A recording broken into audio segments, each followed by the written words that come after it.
everybody, this is Carrie Ann from the Homemade Sage, and today I just wanted to show you the process of what it's like to gather spring water from a wild spring. For those of you that are curious about it or have no idea what I'm talking about and just want to learn a little bit more about what that process looks like, a quick disclaimer before we start. This video is for educational purposes only, and if you decide you want to start drinking water from a spring, you have to assume the risks that are involved. The only way to tell if water is truly safe to drink is to get it lab tested for pathogens and bacteria. You just have to use your best judgment. So I'm definitely not encouraging any of you to go drink water from a creek or a stream or a brook or something like that. That's not what this is. I want you guys to be safe, make informed decisions, and use your best judgment. If you're out there and you want to drink some water you find, but you're not sure it's safe, just don't drink it, just do your research, be educated. Okay, so now that we got that out of the way, I just want to show you guys what it is we're talking about today. Let's take a look at the stream. So here is the spring that we use. As you can see, the water that's coming out right there is the water that we drink. And there's a few ways that we could actually tell that this was an authentic spring. The first one, as you can see, is the piping, the structure. So if you get a little bit closer, you can see that somebody put this piping here for a reason, and that was to protect the safety of the water.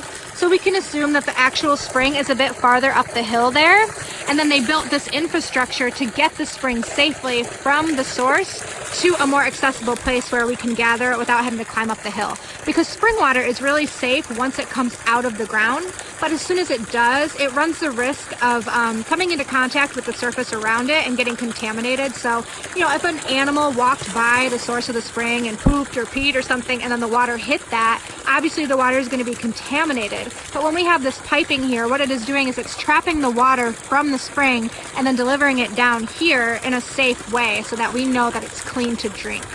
Another way we could tell that the spring was good is that the water is always flowing. So every time I drive by, I always check and see, and the water's always going strong. This means that it's coming from an aquifer underground that is probably pretty big and has a ton of water in it. It's not dependent on, the rainfall. It's not runoff from the hill or anything like that. A third way we could tell that the water was good is that we see people stopped here all the time filling up water bottles. So obviously, to be sure, you'd have to ask them like, hey, are you using this water to drink? How long have you been using it, and have you ever gotten sick from it? But just because we have experience with this in the past, we felt pretty good about just seeing other people doing the same thing we were considering, so we knew that it was probably good to go. And we've been drinking it now for over 6 months, and so far so good. It's really good water. Actually, I take it to work every day, and I find that when I run out and I have to drink the water from the tap or bottled water, not to be a water snob or anything, but I just find that it's just not as good. It just doesn't quench my thirst as well. So I'm really happy that we have this to use. So how we gather it is we actually use this 5-gallon water dispenser that we fill about once a week. We use a plastic one. It is BPA free for any of you who are concerned about that. I know a lot of people in this community would encourage you to use glass, but for us, if we just have a glass carboy that I'm trying to lug up the steps of my house and I drop it, that's just not going to be very safe for me and more likely to get hurt. So this one works well for us. We fill it about once a week and we leave it on our counter. We drink it, we use it for cooking, we use it to feed our houseplants, for our dog, and that works for us.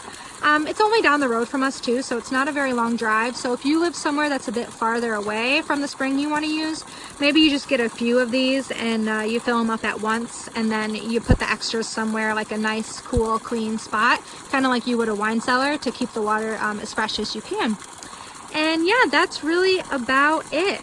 So I hope you guys enjoyed this demonstration. It's pretty straightforward, pretty easy. We just come here once a week, we fill that jug up, and we're good to go. Again, I know that this is a personal decision for a lot of people. It might not resonate with everyone, and maybe not everybody has access to a spring, and that's okay. I just wanted to share it as an option for those of you who are interested. I think it's something that we really need to be talking more about in the health and wellness space. I don't really see a lot of people talking about water. I see people saying, oh, which diet is best, which superfoods are the best, but we don't really talk about our water source and our water quality. So just know that this is an option for you if you're interested. And if you want to find a spring near you, you can go to findaspring.com, which is a community-based website created by Daniel Vitalis, where people list springs in their area, so you can go and find which one ever is closest to you.